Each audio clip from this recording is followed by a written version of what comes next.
Buenas tardes otra vez. Hoy tenemos una conferencia dentro de nuestro Ateneo que intentamos hacer una programación diversificada de todo tipo, desde la historia, pasando por la cultura, el vino, el patrimonio y en este caso también las cosas científicas. Y esta conferencia está entre lo científico y humano, ¿no? O sea, no sé cómo definirlo un poco, pero la verdad que creo que es bastante interesante. El derecho a una muerte digna.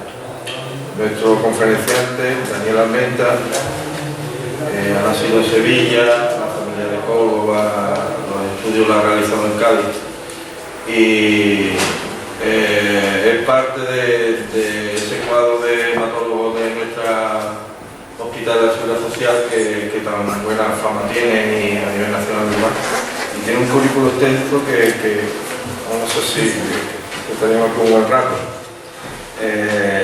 Voy a leerlo por encima. De 1973 estudió la especialidad de hematología, en 1938-81 en el Hospital del SAS, hizo estudios en 1972 doctor en medicina. Bueno, quizás lo más interesante y diferenciador es que se preparó en Canadá. O sea, que en aquella época me imagino que este estudio de hematología era poco usual y en Canadá estarían 2 semanas adelantado que nosotros.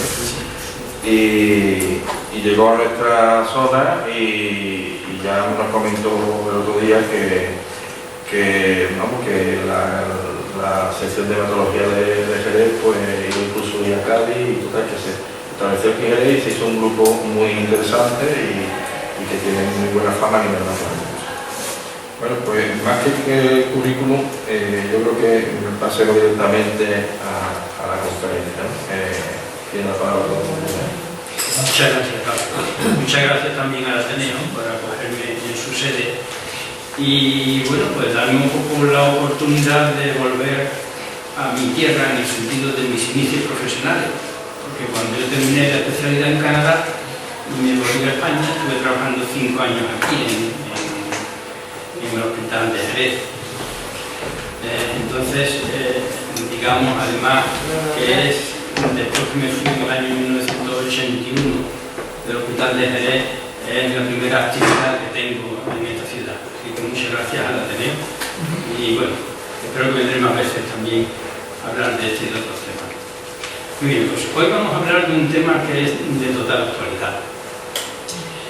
Tan total actualidad que la semana pasada se aprobó en la Asamblea Francesa la ley de muerte digna. Se aprobó por una amplísima mayoría. Pero esta aprobación de un país que tenemos vecino, directamente vecino, este movimiento es un movimiento internacional que está ya un poco por todas partes y hace cuestión de mes y medio se aprobó también la ley de muerte digna. Allí le llaman ley de cuidados al final de la vida, en la provincia de Quebec, en Canadá. Y 2 semanas después de aprobarse la ley en la provincia de Quebec, se aprobó también la ley en el Parlamento de Canadá. Así que, como veis, esto es un tema de total actualidad, pero es que además, por eso que es un tema de total actualidad y de interés para todas las personas, evidentemente para la sociedad en general, pues evidentemente los gobiernos tienen que entrar y tienen que legislar, porque si no se produce un vacío legal y puede haber muchísimos conflictos con este tema. En primer lugar, os he puesto ahí en pantalla lo que es la ley de Andalucía respecto a este tema. En Andalucía la tenemos ya desde el año 2010 y Andalucía ha sido comunidad pionera en este tema, puesto que ha sido la primera comunidad de España que ha legislado este tema. Después de Andalucía lo ha legislado también Navarra y lo ha legislado también Aragón, y no hay ninguna otra comunidad que lo tenga legislado. En el gobierno de Zapatero se llevaba en el programa, pero no se legisló. Actualmente los partidos políticos casi todos lo llevan en el programa. Esperemos que se legisle a nivel nacional. Como veis, la ley se llama Derechos y Garantías de la Dignidad de la Persona en el Proceso de la Muerte. Es decir, que el título ya dice muy claramente lo que quiere hacer esta ley. Esta ley quiere destacar los derechos de las personas al final de la vida. Y además no solo quiere destacar esos derechos, sino que además quiere garantizarlos. Por eso lo titula Derechos y Garantías. En principio, antes de entrar en el tema jurídico, a los temas jurídicos se llega siempre porque hay una demanda social, ¿no? Entonces, vamos a dividir la charla en 4 puntos. El primero, ¿qué está pasando en la sociedad? Lo vamos a repasar rápidamente, pero evidentemente los problemas están ahí, los problemas los conocemos, vamos a repasar algunos. Y evidentemente esto es lo que induce que luego pues haya un ordenamiento jurídico.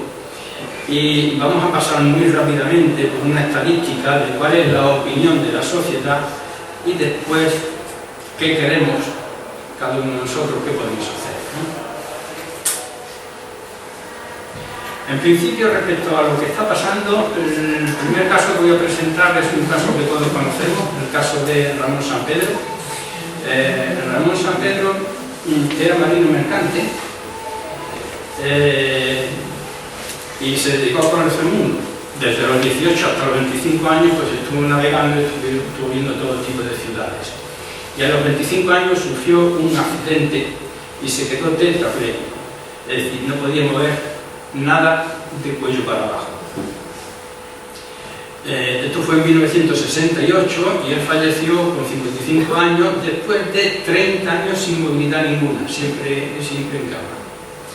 Durante estos 30 años tuvo una actividad intensa en el sentido de que pintaba, dibujaba, escribió 2 libros, pero además evidentemente se sentía muy mermado, se sentía muy disminuido y durante todo este tiempo él estuvo luchando, solicitando judicialmente ayuda para morir. Le fue denegada sistemáticamente. Entonces él decidió suicidarse. Él murió por envenenamiento de cianuro potásico. Luego se supo que fue por la ayuda de su amiga Ramona Maneiro, porque era imposible que él preparara las cosas y que lo hiciera, ¿no? Lo que quiero destacar de esta situación es que su muerte fue trágicamente dolorosa.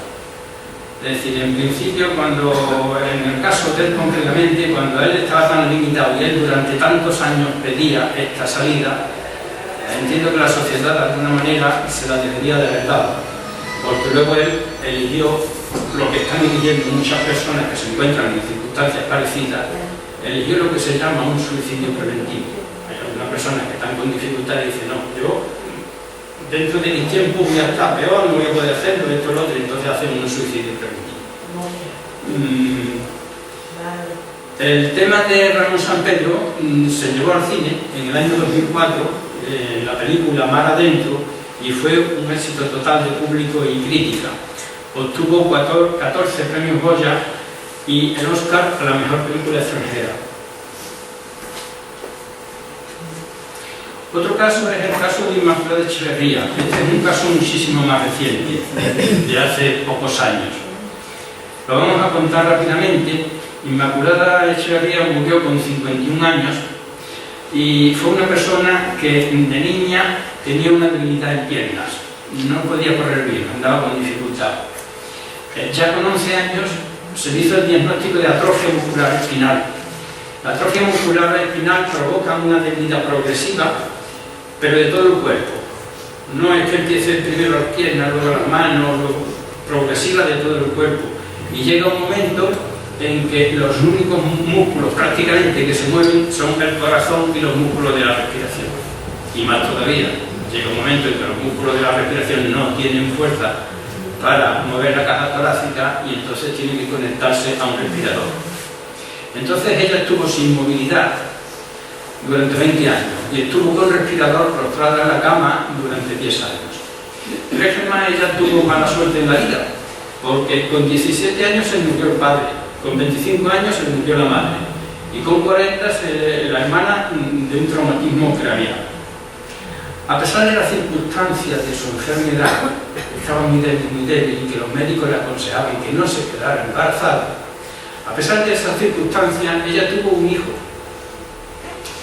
Y su pareja murió cuando el bebé tenía 8 meses. Y tuvo que darlo en adopción al no poder ocuparse de él. Como veis, son casos que llaman absolutamente la atención y que llega un momento en que piden salida, ya no quieren seguir más tiempo de esta manera. Ella solicitó repetidamente la eutanasia, que le fue siempre denegada, y cuando acudió al DMD, en la asociación DMD, se le dijo que tenía derecho a pedir que la desconectaran del respirador. Entonces eso se solicitó a la Junta de Andalucía, que hizo un dictamen ético y jurídico y acordó que la paciente tenía pleno derecho a rechazar el tratamiento. Como estaba en un hospital católico y eso allí no se iba a hacer, se trasladó de hospital a un hospital de Huelva y previa sedación se desconectó el 14 de mayo del 2007. Otro caso también muy reciente, porque este es del año 2014, es el caso de José Luis Agüés. Este señor, que era socio de DMD, se detectó un cáncer de pulmón. Y fue curioso, el cáncer de pulmón nunca se detectó, fue curioso, porque él no había fumado nunca y no era un cáncer de pulmón debido al tabaco. Era de ese raro 1% de cáncer de pulmón que son de otra causa. Cuando ya estaba en su situación muy avanzada, con dolores óseos, fundamentalmente por metástasis, pues ya llegó un momento en que él pidió la sedación terminal. Pero el servicio de cuidados paliativos, donde él estaba, le denegó la sedación terminal.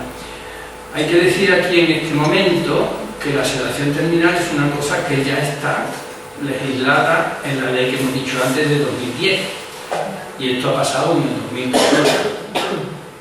¿Eso qué quiere decir? Pues eso quiere decir que desde que se hacen las leyes hasta que la maquinaria de toda la seguridad social, personal sanitario, etcétera, etcétera, se sensibiliza por el tema, se pone en funcionamiento, se discute, habrá quien esté a favor, habrá quien esté en contra, etcétera, etcétera, pues va habiendo equipos que no están al día en el tema y en este caso concreto a él le denegaron la sedación terminal. Como era socio de DMD, pues los médicos de DMD, tras valorar el caso, le aplicaron la sedación paliativa. Ya dormido, pues ya falleció al día siguiente sin dolores ya en ese momento. Otro caso es el de Carlos Santos. El caso de Carlos Santos también ha sido publicado en la prensa a principios del año 2014. Este señor era un guía turístico, conocía el mundo, y con 66 años se le diagnosticó un quiste radicular en S2-S3, en las vértebras lumbares S2 y S3. ¿Qué hace este quiste radicular? Este quiste radicular está metido dentro de la médula espinal y por ahí por donde pasan los nervios que van a las piernas. Y entonces uno de los problemas, los nervios motores y los nervios sensitivos. Uno de los problemas era la parálisis y otro de los problemas eran los dolores. Lo primero que suelen aparecer son los dolores. Sufría de unos dolores, además unos dolores que por ser dolores neurológicos eran muy difíciles de calmar. Es decir, que él estaba con unos dolores terribles y él además veía que iba a dejar de andar en breve porque ya tenía debilidad en la pierna. Pero es que además esta enfermedad luego provoca incontinencia del esfínter. Entonces este señor se veía con los dolores, se veía en la silla de ruedas, se veía con incontinencia del esfínter y se veía progresivamente en una situación que él no la quería bajo ningún concepto. Entonces empezó a buscar asociaciones en el mundo que dieron salida a este tema mediante la eutanasia o el suicidio asistido. Contactó con EXIT, que es la asociación de Estados Unidos, contactó con una asociación también en Australia y en Suiza, y también contactó con DMD. Y cuando ya se informó por un y por otro de qué es lo que tenía que hacer, las medicinas que tenía que tomar para tener una muerte dulce muerte sin sobresalto, no como la de Ramón San Pedro, que fue terrible. Pues entonces escribió una carta a la policía diciendo qué es lo que iba a hacer, para que no le echaran la culpa a nadie. Escribió la carta al juez también, por lo mismo, y se fue a un hotel de Madrid, y por la noche él se tomó el cóctel de medicina, que por un lado y otro se había enterado, y entonces pues esa noche se despidió del mundo. Fue lógicamente un suicidio, en este caso también no asistido, o sea, se enteró por aquí y por allí la medicina que tenía que tomar y se la tomó y acabó. Aprovecho para decir, por ejemplo, que en España el suicidio asistido no está contemplado y la eutanasia tampoco. En España lo que está contemplado es la sedación terminal. Este señor, que tiene muchos años y muy buen aspecto a pesar de todo y una sonrisa en la alegría enorme, este señor es Emil Bauer, que es un atleta belga. Como sabéis, la eutanasia está legislada en Bélgica. Entonces, este señor, que había participado durante su vida en miles de carreras y había ganado multitud de medallas y corría hasta los 95 años, murió corriendo, como quien dice, ¿no? Era lo que le gustaba. Pues entonces a los 95 años se le diagnosticó un cáncer de estómago. Entonces, claro, él dice, bueno, primero quirófano, ya veremos si salgo el quirófano, después quimio, quiero ver aquí bien en pintura, y después que yo ya viví bastante. En Bélgica tenemos la eutanasia legislada, así que yo solicito la eutanasia. Entonces él estuvo durante 2 semanas comunicándoselo a sus amigos y despidiéndose de sus amigos. Y cuando ya había contactado, él quería contactar y eso, hizo una fiesta con sus familiares y amigos, más o menos 20 personas con esa fiesta. Y en esa fiesta, pues, él, como protagonista, pues, le explicaba a la gente lo que iba a hacer y que no tuviera nadie pena porque ya había vivido bastante, porque era lo que él quería y que en principio era su decisión. Entonces, al día siguiente, pues, le aplicaron la eutanasia. Hay que decir a este respecto, este caso concreto de Emil Bauer. Este caso concreto pasa en Bélgica. En Bélgica tienen legislada la eutanasia desde el año 2000. Tienen ya una larga andadura en el tema. Es una sociedad que tiene más progresista, que ha visto ya las cosas de otra manera, las está viendo de otra manera y las está legislando de otra manera. Pero es que independientemente del tema de la eutanasia, es costumbre en Bélgica que cada vez que fallece una persona, en la semana siguiente se reúnen familiares y amigos, les dicen las tardes de café, y en esas tardes de café pues hablan de las cosas buenas que había tenido el fallecido. Y era como una especie, esas tardes de café en Bélgica eran como una especie de fiesta dedicada al fallecido, ¿no? Y entonces este hombre decía que no, que esa fiesta la quería tener él con todo el mundo, participar también de la fiesta, y al día siguiente pues ya se despedía. Y así fue como lo hizo. Bien, ya hemos visto unos cuantos casos muy demostrativos de lo que venimos a hablar, y a continuación hay que hablar del ordenamiento jurídico, y a continuación pues habrá que debatir sobre lo que cada uno piensa, no piensa, todo este tipo de cosas, ¿no? Entonces, el ordenamiento jurídico lleva muchos años ya andando, no es una cosa que salió del año 2010 y venga, vamos a legislar este tema, ¿no? El ordenamiento jurídico, yo no sé si os acordáis, en los hospitales, por ejemplo, cuando empezó el tema de pedirse la firma para hacer cualquier cosita, lo del consentimiento informado, hace años, hace más de 20 años que empezó ese tema, ¿eh?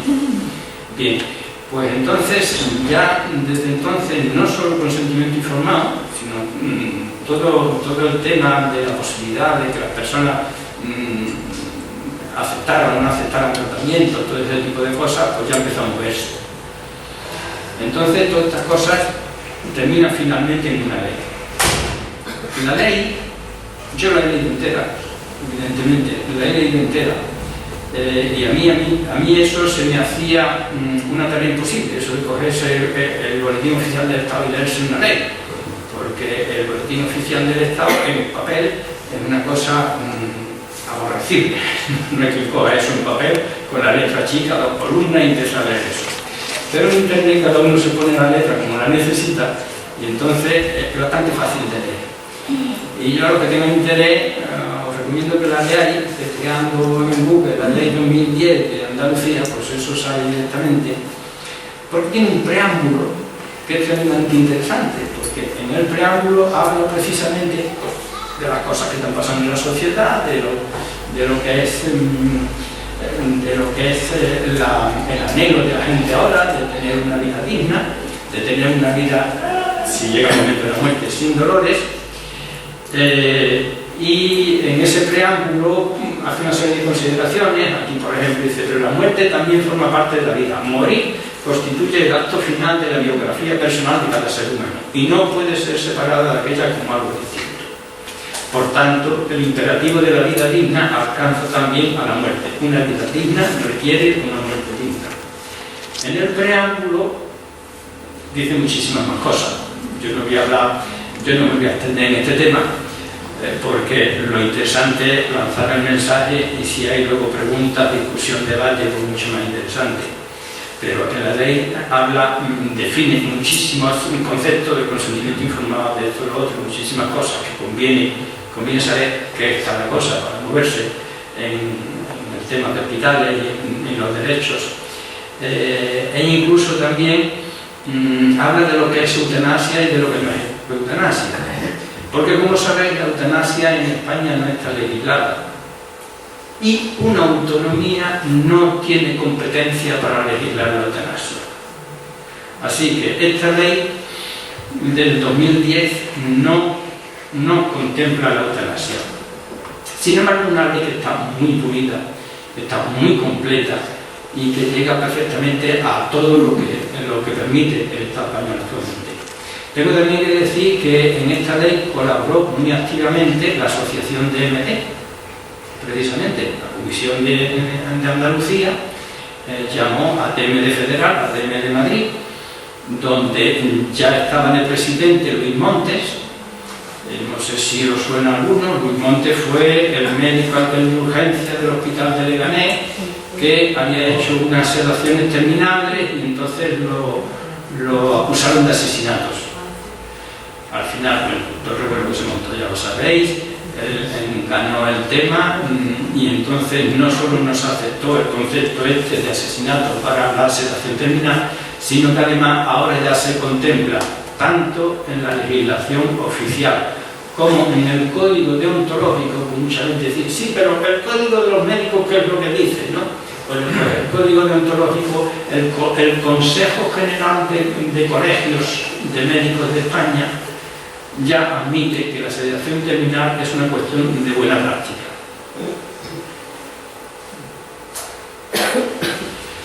En el ordenamiento jurídico ha habido muchísimas reuniones nacionales e internacionales.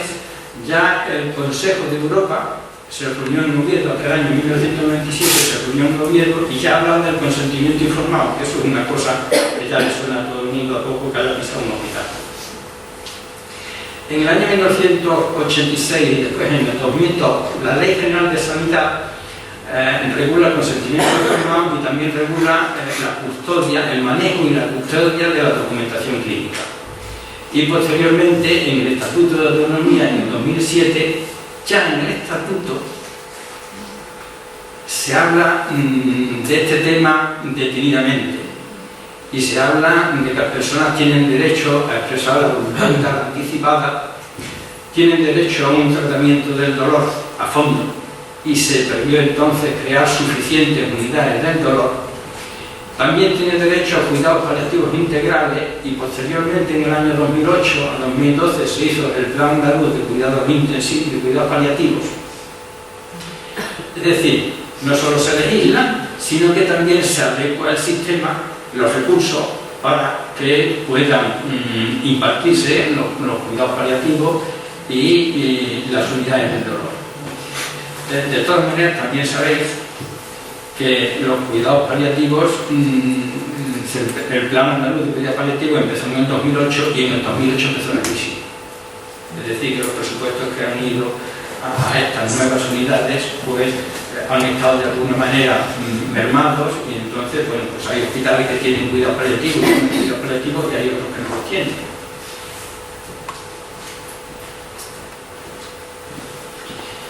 Esta ley, además de eso, quiere contribuir decisivamente a proporcionar seguridad jurídica. Seguridad jurídica a las personas y seguridad jurídica a los profesionales sanitarios.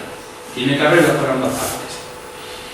Y entonces establece perfectamente, define, concreta los derechos de los pacientes. Pero es que además estos derechos de los pacientes se sustentan lógicamente en las actuaciones, en las obligaciones de los profesionales sanitarios, y también están perfectamente definidos en la ley. Vamos a repasar un poco en el capítulo de la ley que habla de los derechos. No los voy a decir todos, pues estos son los más importantes. Entonces, en el artículo 6 se habla del derecho a la información asistencial. Hace no mucho tiempo, los médicos, cuando teníamos un diagnóstico serio, muchas veces no se lo decíamos al paciente, se lo decíamos al familiar más cercano, se lo decíamos a la señora, o viceversa, se lo decíamos al marido cuando era ella, o se lo decíamos a los hijos. Si había un infarto, no se hablaba de infarto, no, ha tenido una angina. Si había un cáncer, no se hablaba de cáncer, un tumor. Esto ha cambiado, evidentemente tiene que cambiar, porque las personas tienen que conocer absolutamente el problema a fondo para poder tomar sus decisiones. Entonces, la información asistencial en los últimos 20-30 años ha cambiado muchísimo. Ahora se da muchísima información, ahora se da toda la información, toda la que se quiera. Pero es que además, esta información es requerida para el siguiente artículo, el 7, que es la toma de decisiones. La toma de decisiones en estas enfermedades ya que pueden tener diferentes salidas por razón de la edad de la persona, por razón de la gravedad del caso, porque está muy invadido, pues la decisión no es una única decisión, sino que puede haber 2 o 3 variantes, 2 o 3 salidas. Y la decisión básicamente tampoco le corresponde tomarla al médico, le corresponde tomarla al enfermo. ¿Qué pasa? Que el enfermo no es experto en esa enfermedad concreta, entonces tiene que ser muy bien informado. La decisión es una toma de decisiones conjunta del médico con la persona que está enferma. Y entonces puede haber divergencias de opiniones. Y hay que saber que cuando hay divergencias de opiniones, la opinión que prevalece es la opinión del paciente, la opinión de la persona, la opinión del que tiene el problema. El otro, al fin y al cabo, es el profesional que ejecuta. Pero la persona enferma es la que tiene la capacidad suficientemente informada de tomar las decisiones. Pero es que también en el artículo 8 se hace hincapié en que esa persona tiene derecho a rechazo de tratamiento, de cualquier tipo de cosa. Y, por ejemplo, una práctica que teníamos los médicos antes muy extendida era que cuando un paciente nos rechazaba algo, le hacíamos firmar el acta voluntaria y a la calle, te vas a tu casa y aquí se termina el problema. Bueno, eso actualmente está absolutamente prohibido. O sea, la persona tiene derecho a rechazar esta parte o la otra parte del tratamiento y que se aplique el resto del tratamiento. O sea que las cosas, lógicamente para bien, están cambiando mucho en ese tema. Un derecho importante de la persona es expresar su voluntad vital anticipada, lo que también se dice el testamento vital. ¿Qué es esto del testamento vital? Cuando una persona está en coma, no puede expresar su voluntad. Sería bueno, por el bien de esta situación, que las personas expresaran su voluntad por escrito cuando están sanas. Cuando yo tenga un accidente de tráfico, lo que sea, esté en esta situación y la cosa vaya a salir mal o lo que sea, pues no quiero que me hagan ni esto, ni esto, ni esto, ni esto. Entonces, eso es expresar la voluntad vital anticipada. Hay todo un cuestionario, eso se rellena con un experto que va dirigiendo todas las dudas sobre el tema, y después ese cuestionario al final se firma y se guarda en un registro. Y entonces todos los médicos tienen acceso, todo el personal sanitario tiene acceso a la historia clínica y tiene acceso a saber esa persona qué es lo que ha dictaminado en su voluntad vital anticipada. También puede pasar a veces que la voluntad vital anticipada pues choque, a lo mejor, con otras personas del entorno familiar. O sea, que en principio esto debería ser una cosa no para hacerlo igualitario, sino una cosa para hacerlo y para que lo sepan los familiares más cercanos, que lógicamente en un momento dado van a estar implicados en ese proceso. El artículo 12 habla del derecho de los pacientes a recibir cuidados paliativos integrales y a la elección del domicilio para recibirlo. Esto es lo que probablemente se está haciendo menos por el tema de los recortes. Evidentemente, ir al domicilio a impartir los cuidados paliativos pues requiere personal y bueno, es un tema caro, ¿no? El derecho de los pacientes al tratamiento del dolor es una cosa que ya sí viene rodada, ya las unidades del dolor, la verdad es que están haciendo muy buena labor y ahora hay medicamentos muy potentes que se pueden conseguir pues calmar prácticamente casi todos los dolores. Algunos no. Los dolores neurológicos, como por ejemplo los del quiste radicular de este señor, son muy difíciles de calmar. Se regula también el derecho a la sedación paliativa. La sedación paliativa yo creo que dos cosas que conviene resaltar, sobre todo la voluntad vital anticipada o testamento vital y la sedación paliativa. ¿Por qué quiero insistir sobre estos dos conceptos?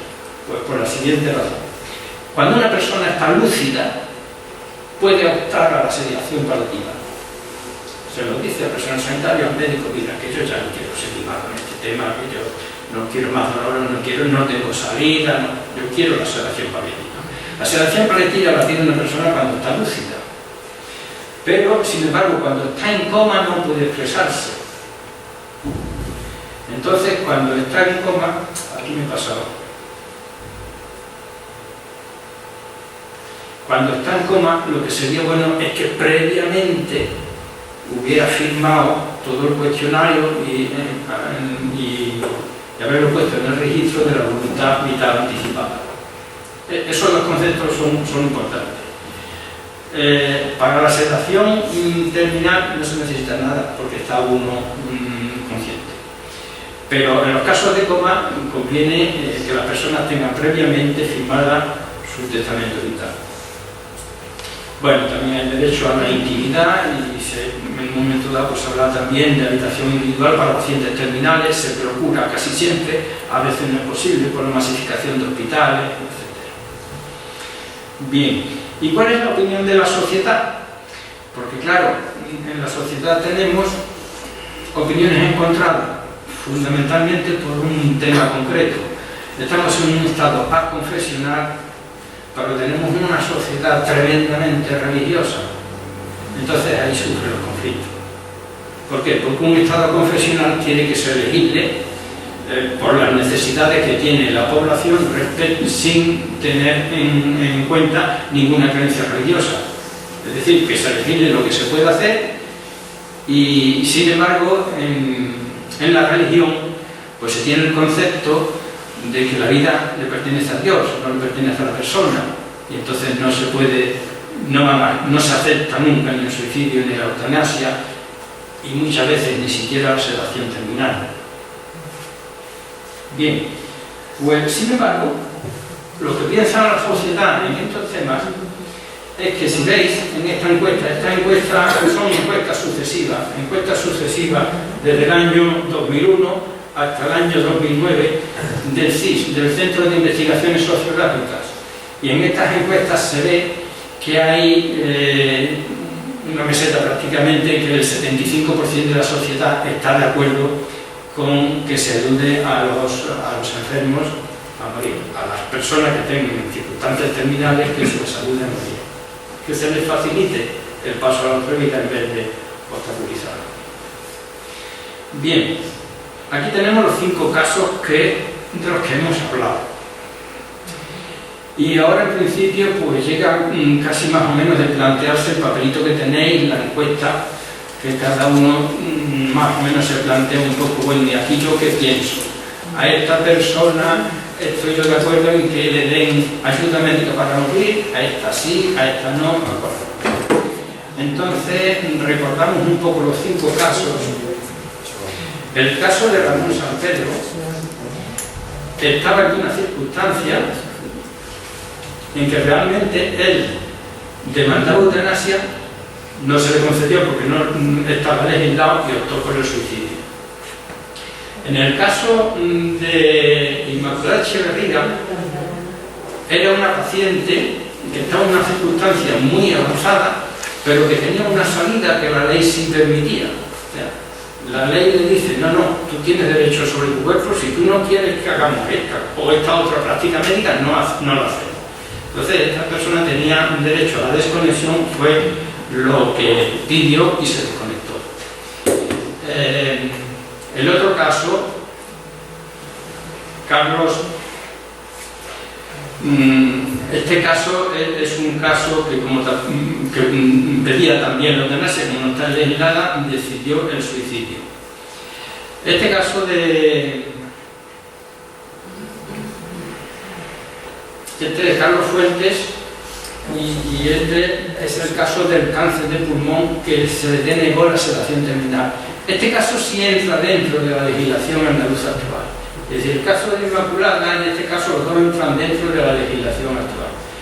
Lo que pasa es que en este caso pues su unidad de cuidado paliativo le denegó la sedación terminal y por eso se la hizo en DNT. Y este caso de la Aleta belga pues es un caso de eutanasia en un país en que la eutanasia está permitida. Entonces en la encuesta lo que os pedimos es la opinión de cada uno en cada caso. Si estaría de acuerdo en que se preste ayuda médica para morir a esta persona en estas circunstancias.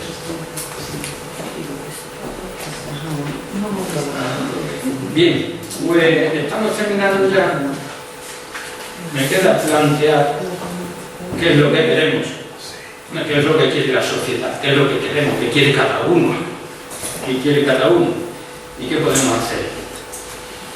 Bueno, en principio insisto en el tema respecto a lo que tenemos legislado. Es importante que cada uno tenga hecho su testamento vital.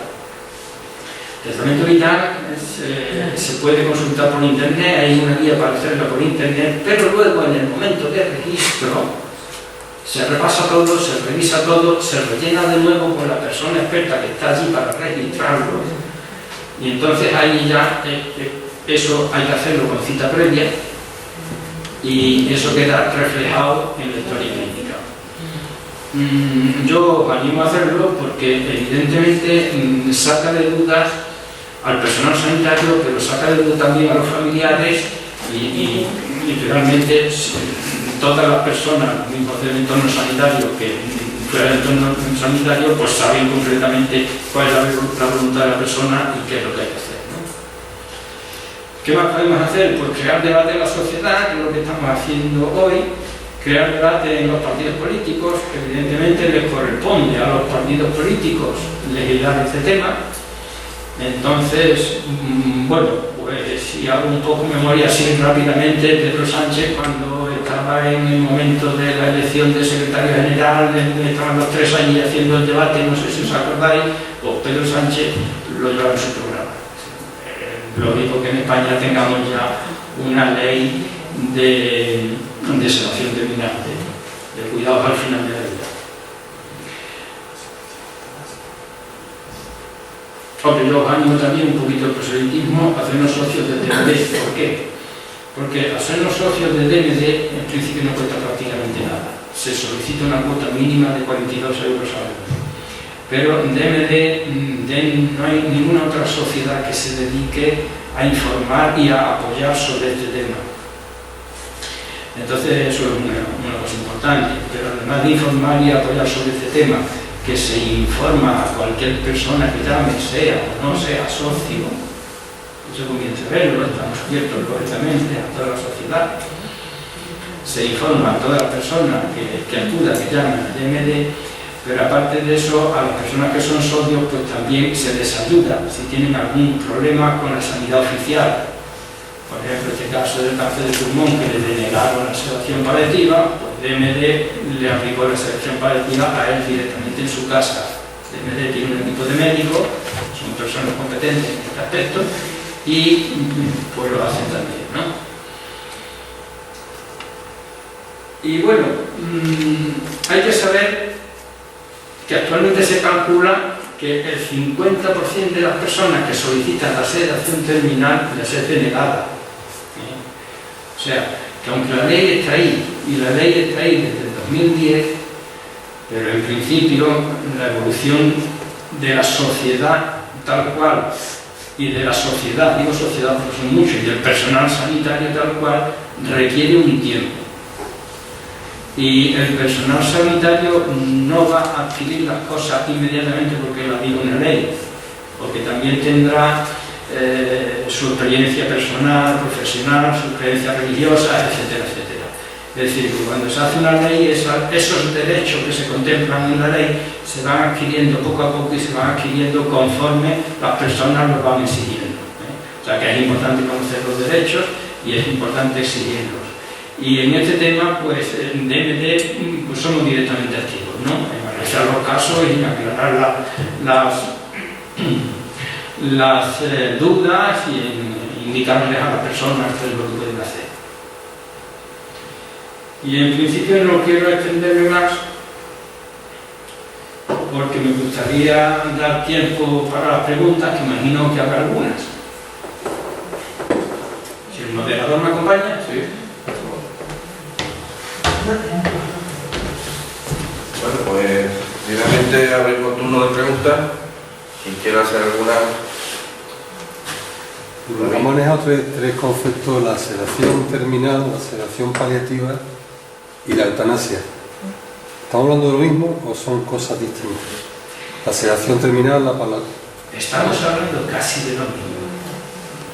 Pero como los juristas ajustan mucho, pues hay que tener claro ese casi hasta dónde llegan, hasta dónde no llegan. Digamos, sedación paliativa es dormir a la persona para que no sufra. Eso se puede hacer en cualquier momento, no tiene por qué ser terminal. Tiene una enfermedad en ese momento que está sufriendo mucho por la razón que sea, se hace una sedación hasta que el problema se supere. Sedación terminal es hacer la sedación, pero consciente de que la persona está terminal y que no se va a superar el problema. Entonces es terminal.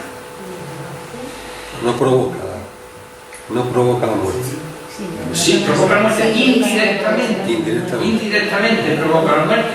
O sea, no la provoca directamente, pero la provoca indirectamente. Entonces, claro, en la eutanasia es una sedación. Es una sedación paliativa, pero es una sedación paliativa hecha con intención de buscar la muerte. Bien.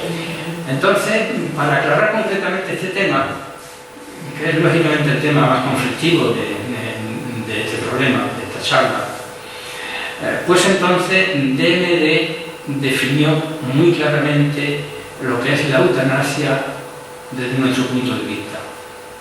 Porque cuando hablamos de eutanasia en DMD, no hablamos de la eutanasia y se acabó, nunca. Hablamos de la eutanasia médicamente asistida.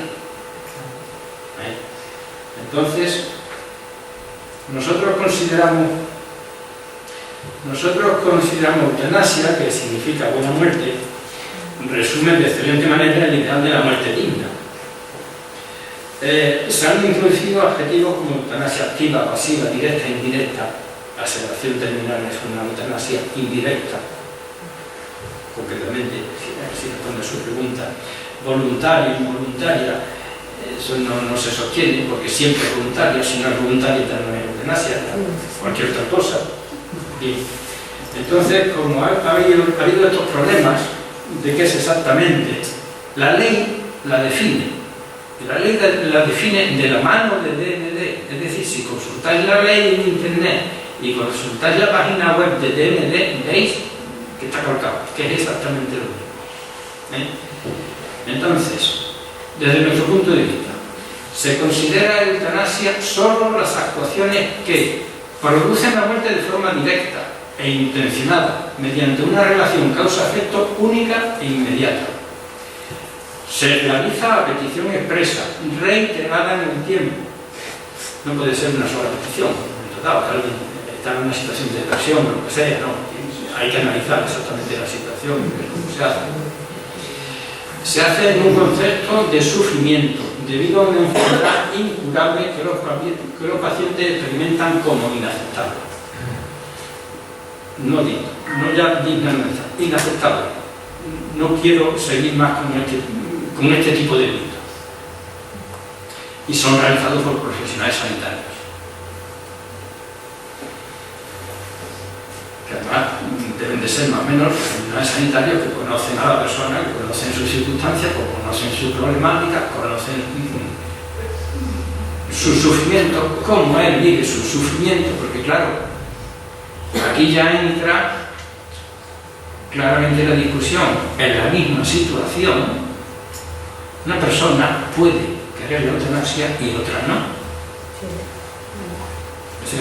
Eso es cada caso. Eso es cada caso. Ahora, ¿qué es lo que pensamos nosotros desde MD? Que el que no quiere la eutanasia en esta situación no tiene por qué impedir que otra persona en una situación la tome o no la tome. Entonces, lo que queremos es que se legisle. Que la utilice o no la utilice el que quiera, pero que se legisle. Fundamentalmente. Yo a veces también desde la mesa también solemos hacer una pregunta para que tal vez de romper el hielo, que David ya la notó. Lo que estoy viendo un poco, que no hay una legislación ni europea ni española, y o sea, en Madrid pasa este caso y es distinto de Andalucía, o sea, no hay una norma general a nivel europeo ni tal, ¿no? No la hay. Digamos que la ley que tenemos ya en Andalucía desde el 2010 es la que se votó en la Asamblea Francesa la semana pasada. Y es la misma que se ha votado en Quebec y en Canadá. Pero estos países están legislando la ley de muerte digna sin admitir la eutanasia, sin legislar la eutanasia o el suicidio asistido. Es decir, llegan hasta la sedación terminal, pero no pasan de la sedación terminal. Son muy pocos países los que han pasado de la sedación terminal a legislar la eutanasia. Son fundamentalmente los países del Benelux, Bélgica sobre todo.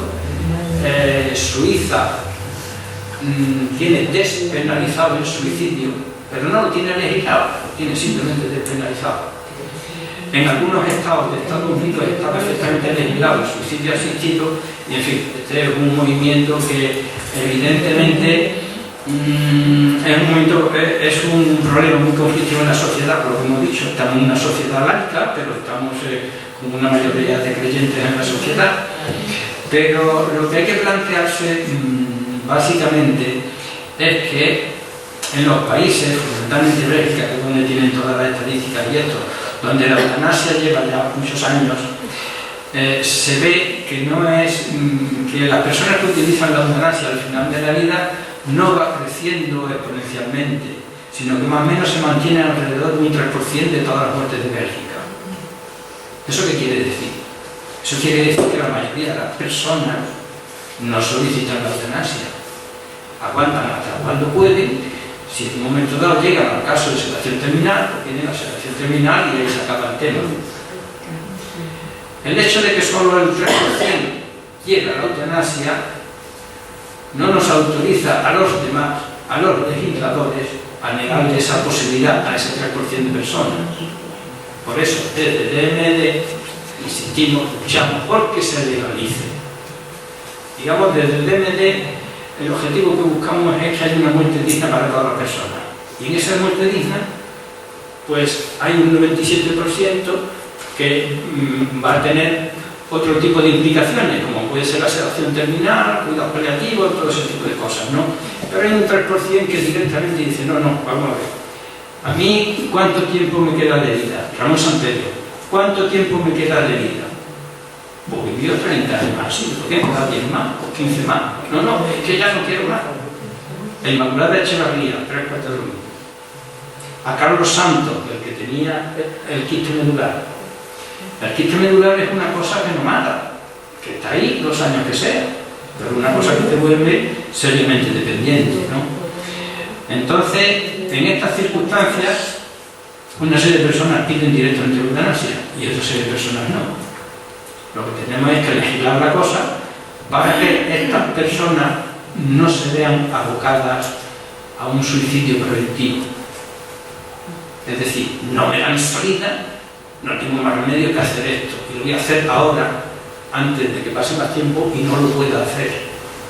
Pero también habría una meditación en ese aspecto. O sea, una persona tiene una enfermedad terminal, pero bueno, diagnostica un cáncer de pulmón, que puede vivir 2 años.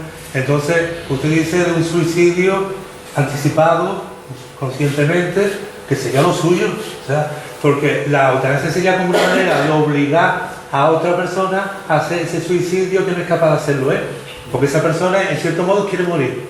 Lo que pasa es que a lo mejor no será capaz de hacer un suicidio preventivo. Entonces, en cierto modo, el sanitario que tiene que inyectarle la inyección, una persona que más o menos está lúcida, que está bien, que tiene ese cáncer, que todavía no está deteriorada ni nada, y ha tenido tratamiento. Entonces yo eso veo un poco esa eutanasia tan rápida que puede tener una persona, no sé, no me entra dentro de mi esquema. No se obliga a nadie. Sí, ya, pero los casos... A petición expresa. A petición expresa. Es decir, una persona que está en una circunstancia considera que la vida que lleva ya no es una vida digna y quiere terminar con su vida, no quiere seguir sufriendo de esa manera. Esa persona considera, para ella el sufrimiento es inaceptable. Ese sufrimiento ya no es digno, lo considera inaceptable. No, pero no estamos hablando de sufrimiento. Bueno, puede haber un sufrimiento mental. Hay veces que hay un tumor, usted sabe que los tumores muchas veces no dan síntomas hasta que no... Entonces a lo mejor se diagnostica por un TAC o una resonancia.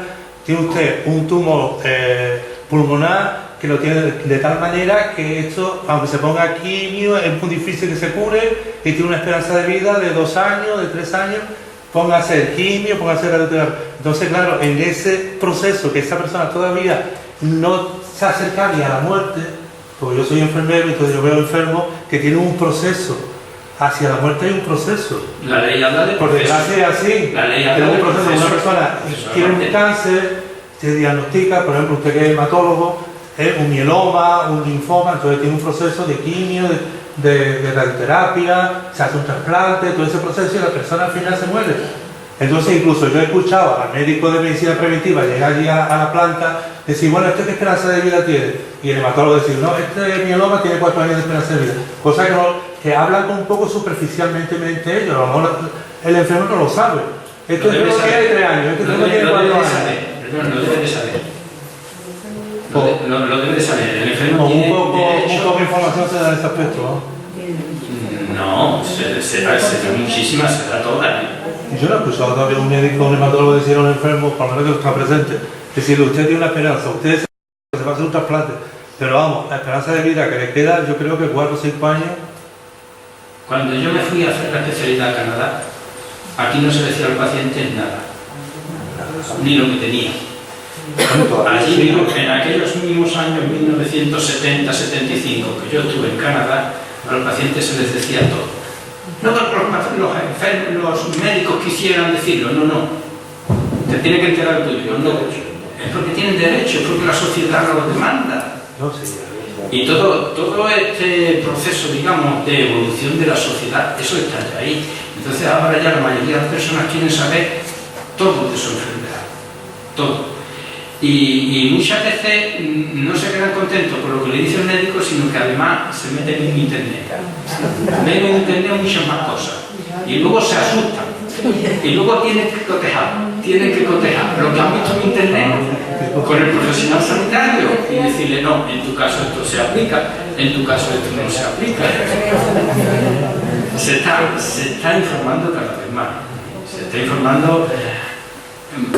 Es un tema muy complicado, porque verás, profesional sanitario tiene que informar tanto como la persona quiera saber, no más, pero tampoco menos. Es muy difícil, requiere una relación médico-paciente continuada e íntima. Pero los problemas están ahí. No es lo mismo el caso del quiste radicular, tenía 66 años, que el caso del atleta belga con 95. El caso del atleta belga con 95 dice: yo he llegado hasta aquí estupendamente, pero ahora me toca sufrir. Pues no quiero. Me acojo a la ley, hace su fiesta, se despide y adiós. Lo importante es que cada uno pueda decidir. Cuando llegue un momento que cada uno pueda decidir. Y para que cada uno pueda decidir, la ley esta nos lleva hasta la selección terminal. Pero todavía queda un 3% de personas que quieren llegar más lejos, que quieren que la eutanasia esté legislada y que en un momento dado, si hay opción a cogerla, la coge, y si no te toca, no te toca, no la coges. Porque te ha legislado. Si no, no la quieres. En una situación de coma irreversible, ¿la familia puede solicitar la sedación?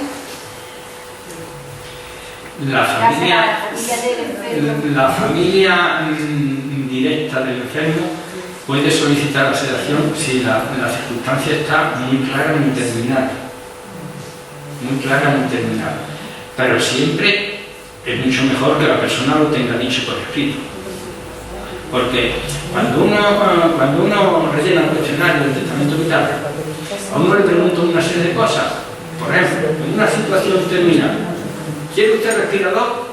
Sí o no. ¿Quiere usted alimentación por sonda? Pues sí o no. ¿Quiere usted marcapaso? Pues sí o no. Entonces hay todo un cuestionario. Pero dice: no, en estas circunstancias yo no quiero ni esto, ni esto, ni esto, ni esto, ni esto, ni esto. ¿Que me voy con otro barrio? Bueno, pero me voy dormido. Lo que no quiero, vamos a ver si te lo puedo explicar de otra manera, otro caso. La medicina actual tiene la capacidad de hacer vivir a la persona en muerte cerebral durante años. Durante años. Entonces eso es muy duro. ¿Quién toma la decisión de: mira, vamos a desconectar? Mira, no. Entonces es bueno que cada persona, pues, si lo tiene claro, que lo deje dicho por escrito. Es un problema también del avance médico. Porque si el avance médico no hubiera llegado tan lejos, por los comas terminaríamos viéndose un par de días y se acabó, ya no hay más problema. Pero claro, también hay comas que no se llaman irreversibles después de traumatismo de tráfico, por ejemplo. Muchos son más frecuentes. El traumatismo de tráfico: llega una persona, entra en coma, está en coma 4 o 5 días y después sale en coma más o menos para arriba y después sale sin ninguna secuela. Hay otros casos que salen con alguna secuela. Pero evidentemente lo que hay que definir muy bien, y ahora ya la medicina es capaz de definir eso, cuando un coma es irreversible. Porque si no es irreversible, evidentemente no se puede dar el siguiente paso. Entonces, cuando uno firma el testamento vital, eso está bien claro dicho: en situación de coma irreversible. Entonces, en situación de coma irreversible, pues no quiero que me pongan sonda, no quiero que me pongan respirador, no quiero que me pongan... Situación de coma irreversible. Claro, es que este tema, por ejemplo, de retirar el respirador puede pasar incluso en situación de lucidez, como pasando en el caso de Inmaculada Echeverría. Esas son decisiones más duras. Pero la decisión de hacer el testamento vital, eso no es una decisión dura, eso es planteárselo y decir: bueno, realmente en coma irreversible, ¿a dónde voy yo? ¿Qué ha pasado, por ejemplo, con el ministro de Israel? Netanyahu no era anterior, ese está vivo. Sharon. Ariel Sharon, con 80 y tantos años, lo tuvieron vivo 8 más. En coma. si esa persona dice, no, 75, 80, los años que sea, en situación de coma irreversible, no, a mí no mantenerme vivo a la fuerza. De eso es de lo que se trata en el testamento vital. Quería, este tema es un tema bastante complicado y terreno preparativo. Que haya personas que contemplen el sufrimiento y el dolor como algo digno, pues es bastante difícil de comprender desde mi punto de vista. Por otro lado, cuando he visto al principio la encuesta no me ha gustado, porque me preguntaban a mí que yo que no tengo conocimiento de medicina, que si estoy de acuerdo en que se le dé, que se ayude que se le dé ayuda médica a morir a varios casos, ¿no? Yo quién soy para decidir.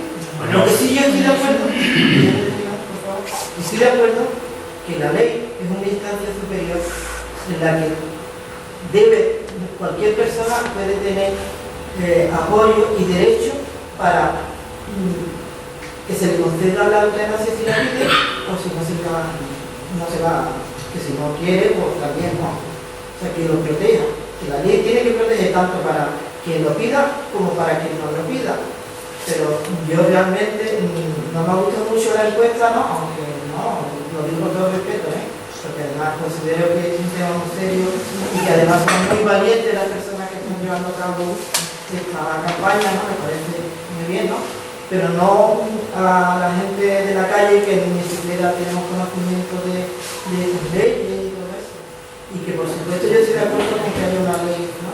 En la que se contemple el derecho a que cualquier persona pueda decidir si quiere hacer una o no quiere. Bueno, en principio, si está de acuerdo con la ley, ya le da igual que sea un caso que otro. No, pero yo no sé quién tiene que decidirlo, si no son ellos que deciden. Ya, evidentemente, pero hay personas que no están de acuerdo con la ley.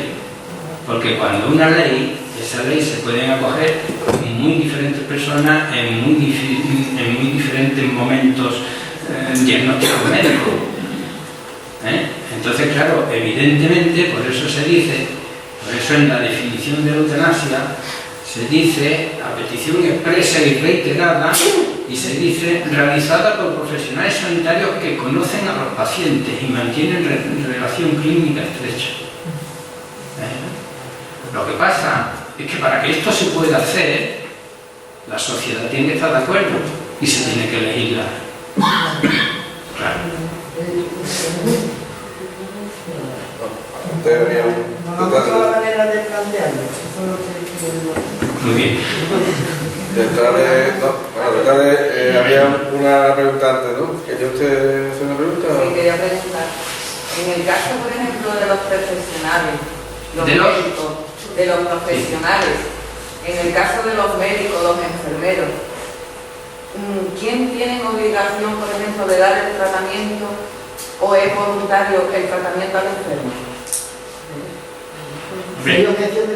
Se refiere a de manera global o en un momento concreto. Exacto, es que una cosa es el trabajo y otra cosa es un poco como la conciencia de cada persona que tiene que dar el tratamiento, ¿no?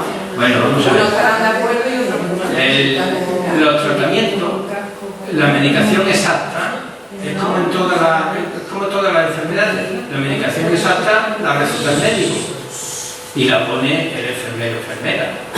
Eso es así. ¿Qué pasa? Que si un médico es objeto de conciencia, pues no receta, que si no, que lo haga otro.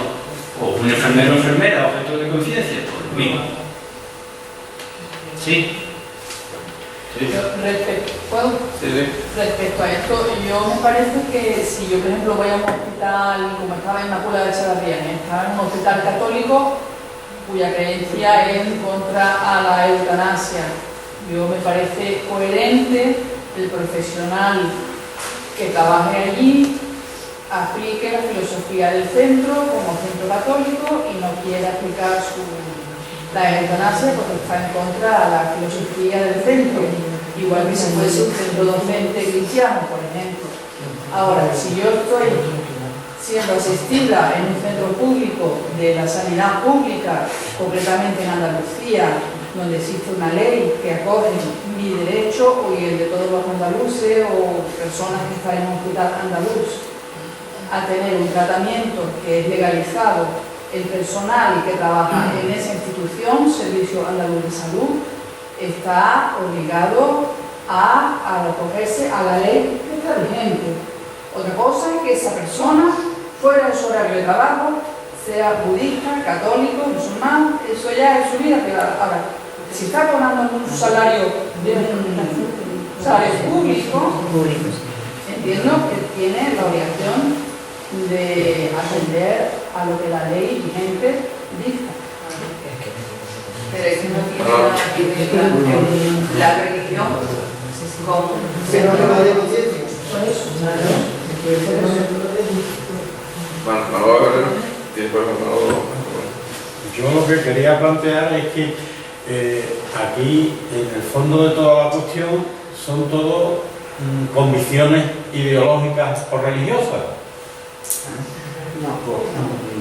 Sí, Yo pienso que hay, o sea, cualquier persona está totalmente de acuerdo en que quiere tener una muerte digna, ¿no? Y que no se prolongue su vida más allá de lo necesario, porque hay actualmente sistemas médicos, como he dicho, que lo pueden facilitar a la prolongación de la vida. Por lo tanto, tampoco entiendo cómo desde instituciones religiosas o por las convicciones religiosas que puedan tener las personas puedan incidir tanto en el pensamiento de la mayoría de la gente, que ahí en las estadísticas hablaba de un 75%, me parece, ¿no? A favor, ¿no?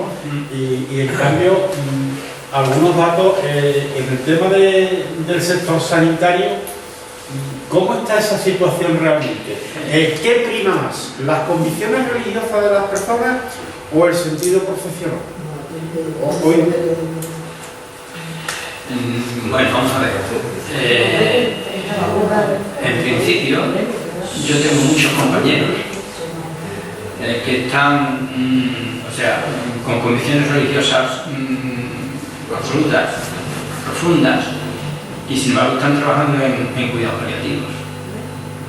¿Qué es lo que pasa? Que sus convicciones religiosas profundas no son incompatibles con las cosas de esta ley. Lo que sí es incompatible, y es lo que no está legislado todavía, es la eutanasia. Es la eutanasia. Entonces, las convicciones profundas, ¿a qué momento llegan ahí? Bueno, pues eso llega, si una persona está realmente terminal, que le faltan 6 horas, venga, vamos a darle la medicación. Ahora, si esa persona está terminal, pero le falta un par de semanas, aquí está la conciencia de cada uno, las convicciones religiosas, etc. Por eso, en el caso de José Luis Sagüés, el del cáncer de pulmón, su equipo de cuidado paliativo no le quiso administrar la sedación terminal. ¿Por qué ese terminal es el mismo que la pregunta que hacía este señor? ¿Cuándo es paliativa, cuándo es sedación terminal, cuándo es eutanasia? Cuestión de tiempo. En muchos casos es cuestión de tiempo, de cercanía al fallecimiento, de cercanía a la muerte. Si esa cercanía es de horas, nadie tiene problema en evitar el sufrimiento y se acabó. Ahora, si esa cercanía en vez de ser de horas es de semanas, pues entonces ya ahí puede haber muchos profesionales que no estén de acuerdo. Bueno, yo, al hilo de lo que decía Manolo antes, ¿no? Si aquí empezamos a hacer una encuesta como nos gustaría morir, y todo el mundo diría que se durmiera y que amaneciera muerto por la mañana. O sea, que nadie quiere morir ni con dolor, ni llevarte 40 años metido en una cama sin moverse. Eso está más claro que la agua. Yo no creo que nadie esté dispuesto a otra cosa. Y ahora yo me gustaría hacer una pregunta respecto a la encuesta que antes había puesto ahí, que era del 75% de la gente que preferían una muerte digna. Que preferían directamente ayuda para morir. La ayuda para... Bueno, pues la eutanasia. Yo lo que pregunto es una cosa. En esta encuesta también hay gente de la comunidad cristiana. Ha habido encuestas, en esta concreta no está diferenciado. En esta encuesta concreta está diferenciado en un momento dado el personal sanitario. Y el personal sanitario sale un 5% más bajo que el resto de la sociedad. Sin embargo, hay otras encuestas que se han hecho con personas católicas y en esas encuestas el 60 y tanto de las personas católicas están en principio de acuerdo con la eutanasia. Pero esa no la he traído, esa no la refleja. Yo creo que en el fondo de toda la cuestión está el respeto absoluto por la voluntad del paciente, porque hay gente para todo. Recuerdo una conferencia que dio en el Ateneo de Cádiz, donde había un señor, yo no me acuerdo si era sacerdote, era católico de hecho, y él decía que por qué su muerte, o cualquier persona que no quisiera una eutanasia o una sedación paliativa, por qué no iba a ser digna una muerte con sufrimiento si Dios era lo que quería y él pensaba que era digno dedicar ese sufrimiento a Dios. Bueno, le parece respetable su opinión como la de cualquier otra persona. Entonces creo que al fondo de esta cuestión lo que está es el respeto a la voluntad del paciente. Si a mí no me importa sufrir, yo que deseo por el paraíso, pues me lo tendré que tragar, si quiero. Y si no quiero, pues pediré que me...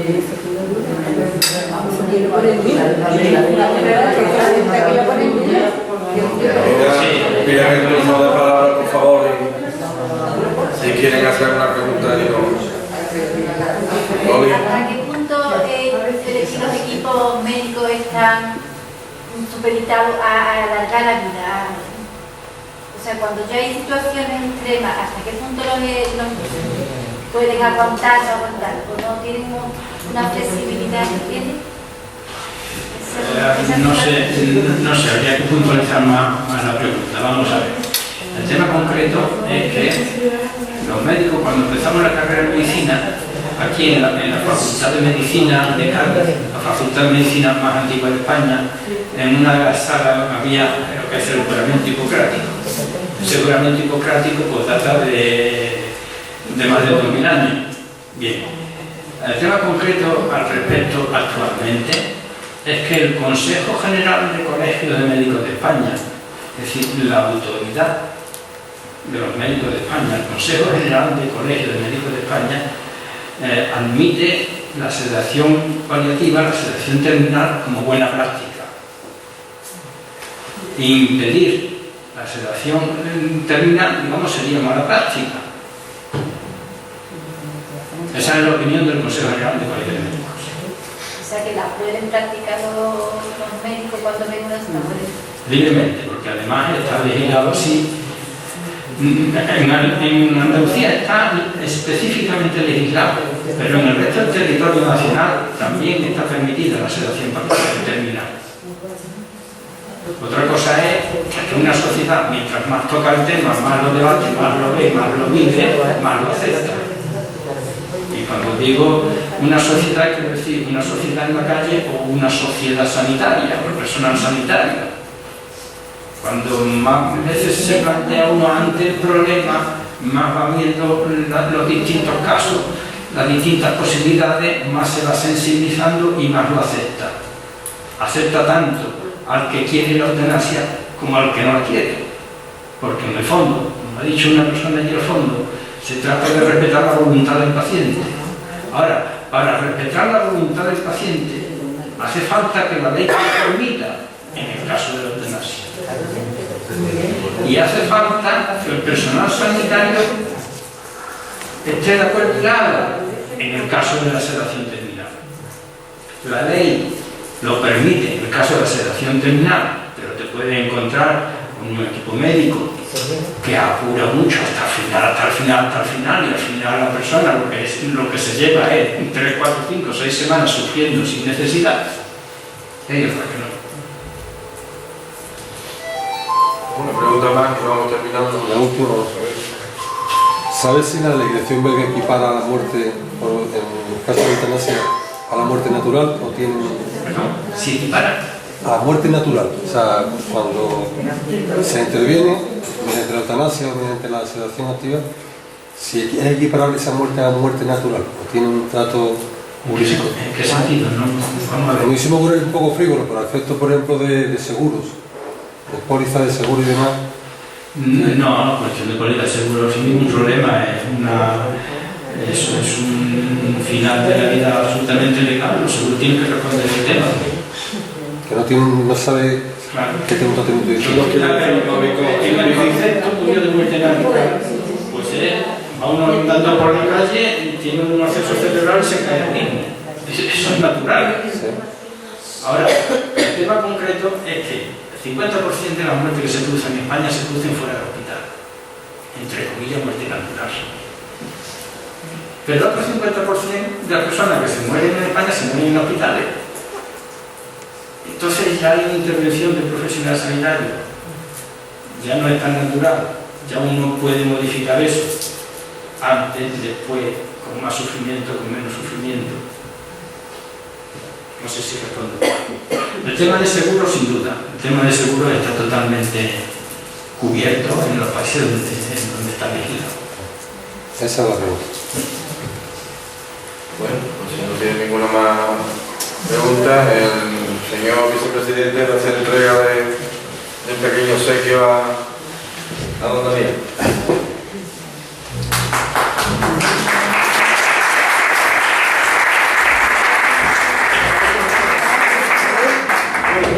Normalmente cuando intervienen algunos de vosotros por aquí, pues le damos un pequeño recuerdo de su paso por el Ateneo de Jerez.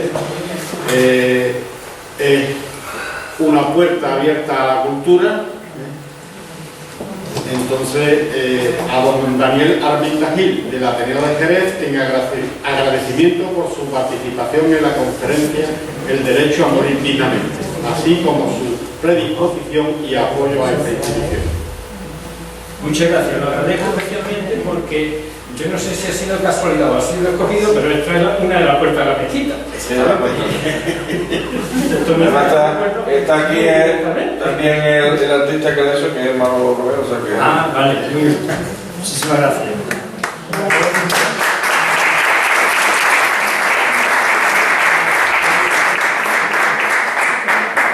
Muchas gracias. Muchas gracias. Vale.